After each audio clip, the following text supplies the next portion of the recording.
everyone, I'm Alex and I'm the hands behind Lovecraft Crochet. My plushies are for the anxious, depressed, autistic, and neurodivergent.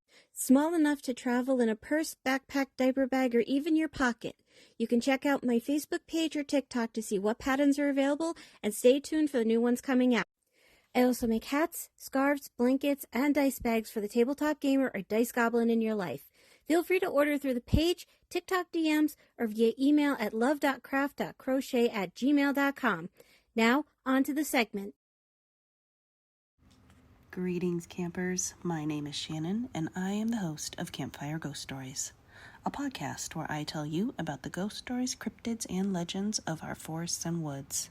I also share with you about the perfect camping spots nearby so you can get up close and cozy by the campfires. You can keep up to date on new episodes around the campfire on my Facebook and Instagram pages, Campfire Ghost Stories.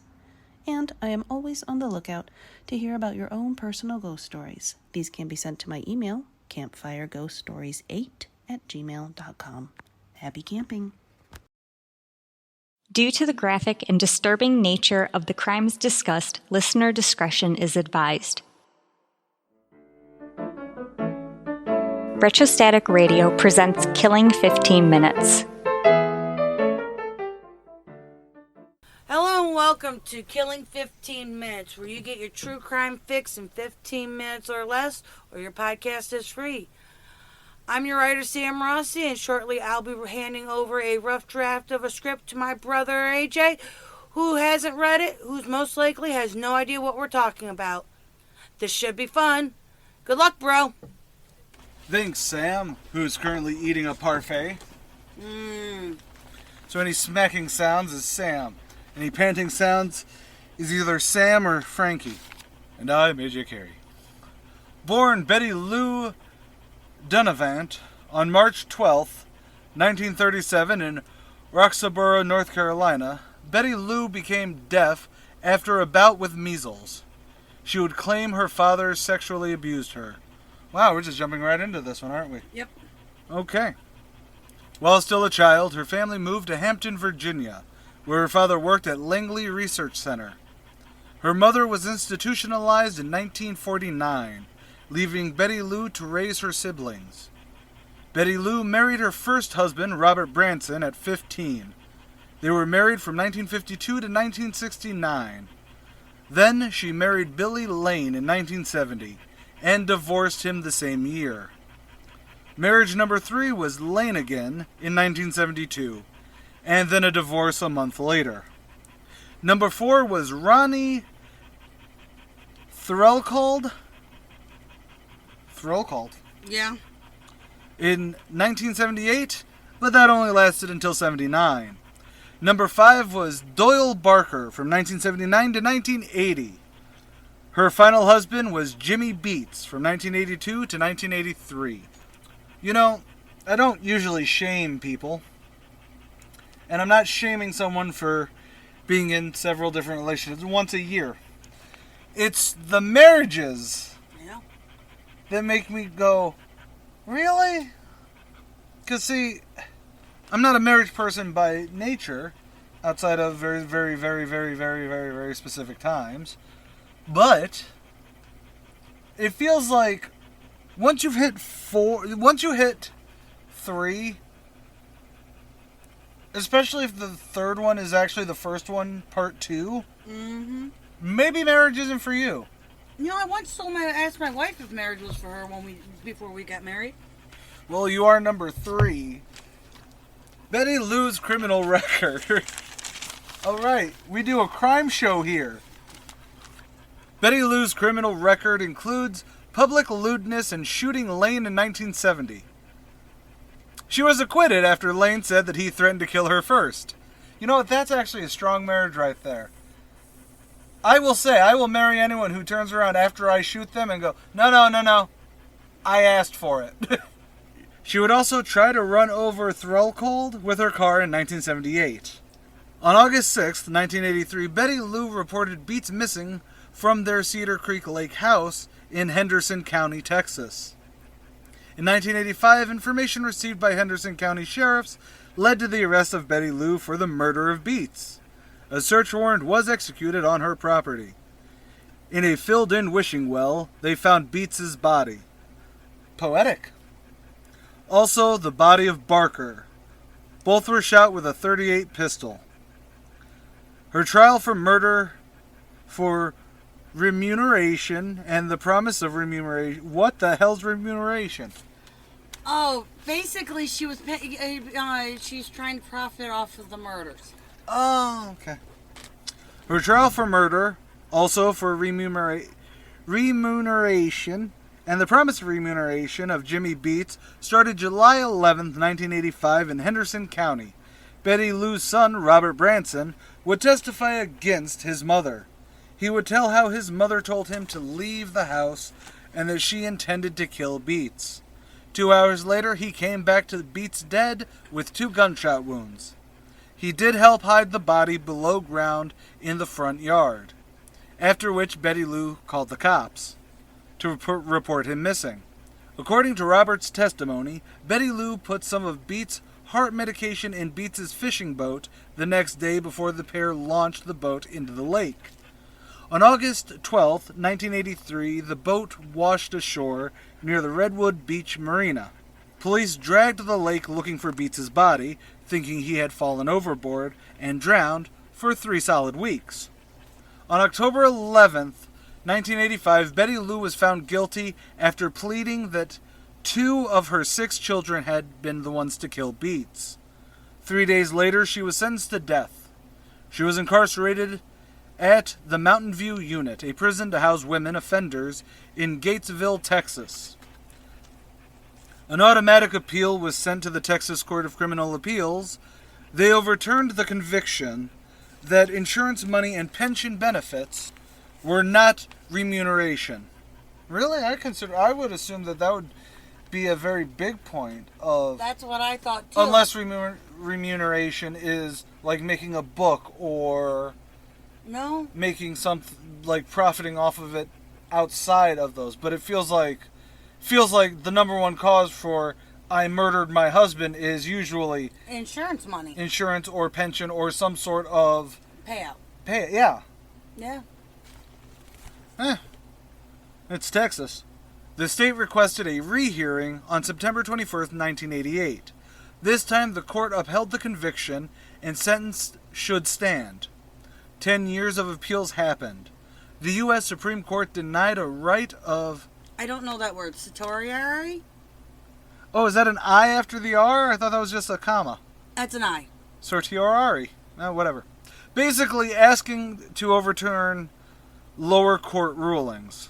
On June 26, 1989, an execution date was set for November 8th. On November 1st, she received a stay of execution. When she filed a state habeas petition, the Court of Criminal Appeals denied the request on June 27, 1990. A second execution date was September 6th. September 6th, but that's September. No, that's December. I said December 6th. December 6th, but it also looks like December. A federal position for a writ of habeas corpus, basically clemency... claiming that she was unlawfully detained, was filed 3 days before her execution date. On December 4th, another stay was issued. After a 5-month hearing on May 9th, 1991, the court ruled all but one of the claims were denied. The U.S. Court of Appeals upheld the decision on March 18th, 1993, and overturned the single relief she was given. On September 2nd, 1998, a federal court denied the habeas corpus relief. After another year of denied appeals, her final execution date was on February 24th, 2000. In Huntsville, Texas, with no last meal and no final words, Betty Lou Beets was executed on February 24th in the year 2000. She was the second woman in Texas to be put to death by lethal injection. Betty Lou Beets' crimes were retold by her daughter, Shirley Fergala, on an episode of Evil Lives Here on September 13th, 2020. I actually kind of like when you write the episodes like this, where I have no idea what the actual crime is until the actual crime happens. Like, I didn't know Barker went missing until you're like, yeah, she murdered Beets. And Barker, too! Nobody mentioned Barker was missing. Maybe he was just living in the well. You ever think of that? No, you don't. Because it was a buried well. Honestly, we did the first woman for lethal injection. Did we? Yeah, Carla Faye Tucker. Oh my God, you're right. And we actually like her. I like Carla. Yeah, I think her sentence was too harsh. I agree. In fact, we talk about that a lot in that episode. We do. We did good on that episode. It was honestly one of the few that I would say actually qualifies us to be really, really good. This one's also really good. Wink, wink, nudge, nudge. But I'm not sure I have a lot to say, though. Like, this is going to be a semi-shorter one. Somewhat shorter. Just because I on one hand, I want to comment on how many appeals she did have and how many retrials based on, Yeah. But at the same time, if someone's going to be put to death, I like the redundancies in there. Right. However, that also then turned it into a 40-year prison sentence before the death penalty. It only became... Or, I'm sorry, like 25, 30, whatever. Something like but the that, point is that it's like... I think that we spend too much money on people who are on death row. I think you should get 3 appeals and that's it. No more of the state appeals to the federal appeals. No. You get 3 appeals, use them wisely. Well, I would say, I agree with you, that I think that there should be and there is a limit on maximum appeals, But I think, because there are a ton of appeals that are denied because they are kind of stupid. Yes. They'll be like, well, he looked at me sideways. I wanted mistrial. I don't know why I always go into this voice when I want to be a asshole on the stand. Only because the only voice I can think of is... That's Matthew McConaughey from, what fucking movie was that? He played a public defender, or he was in private practice. Samuel was being put on trial because he killed the dude that raped his daughter. Oh, that's a book. It was a book, but then it turned into a movie starring Matthew McConaughey. Oh, I know what you're talking about. I was in the middle of watching the Legal episode when the power went out. Oh, and then we got hit by a tornado. But I was in the middle of watching. Oh, I want to say Mississippi Burning, but that's way wrong because that was the 50s and that was an FBI agent trying to figure out the 2 black dudes who were lynched by the Klan. Yes, no. And that didn't have Matthew McConaughey in it either. No. Oh, But I know the book because I read the book, and it's by It's a John Grisham, isn't it? I think so. To be fair, I always assume any lawyer-based book is written by John Grisham.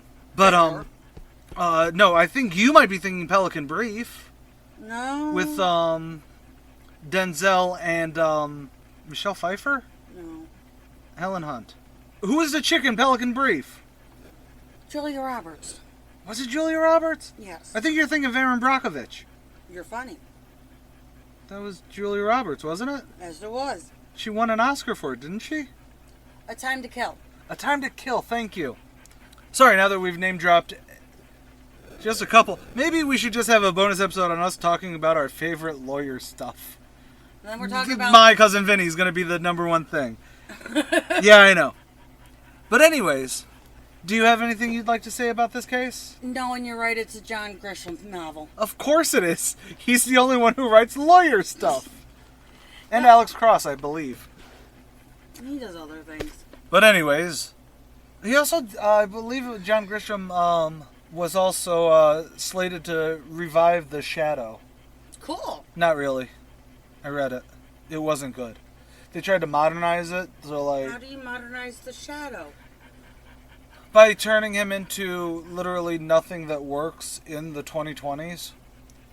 But anywho, do you have anything on this case? Nothing I remember.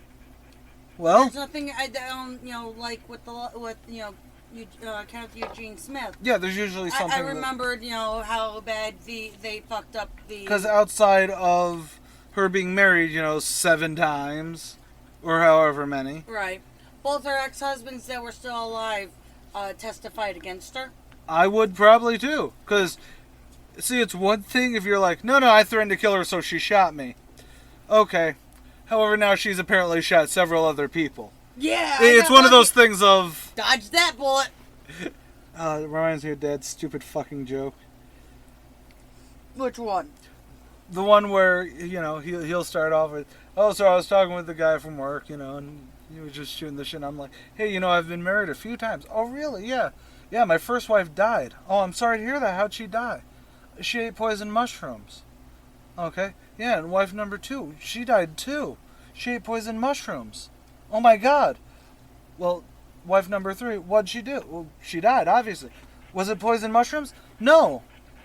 It was blunt force trauma. She wouldn't eat the fucking mushrooms. I've heard that joke so many times. And with that, I'm AJ Carey. I'm Sam Rossi. Later, y'all. Killing 15 Minutes is hosted by Arthur Carey, with scripts written and researched by Sam Rossi.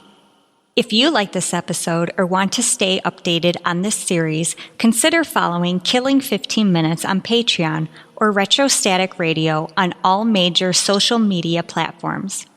Good night and God bless. You're watching Retrostatic Radio. Wheel of Random is turn, turn, turn. Tell us the 15 minutes we shall learn. I'm Sam Rossi, writer and co-host of Randomly 15 Minutes, where the wheel of randomness gives me the topic and I write about it. I'm Megan Klodnicki, and I'm the host of Randomly 15 Minutes. I cold read what Sam writes and learn in real time about a random topic. You can find us on all major podcast platforms and YouTube. Follow us on Facebook at Randomly 15 Minutes to get more random facts.